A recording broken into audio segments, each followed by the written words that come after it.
In this video, you'll learn how to book a ride on the Bolt app. First, make sure the app is installed on your mobile device, then open it. On the home page, tap Where to at the top right corner to start the booking process. Next, select your pickup point and destination. You can type the addresses directly or use the map to select the locations. On the map, tap the green icon to confirm your pickup point and use the blue icon to confirm your destination.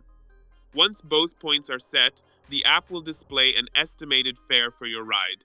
You can then select your preferred transport option and check the available prices. Next, choose your payment method by tapping the card icon. You can add a card to pay electronically or choose to pay with cash. After selecting your payment method, tap Confirm to finalize your booking. Once confirmed, your ride order will be successfully placed and the driver will be on the way.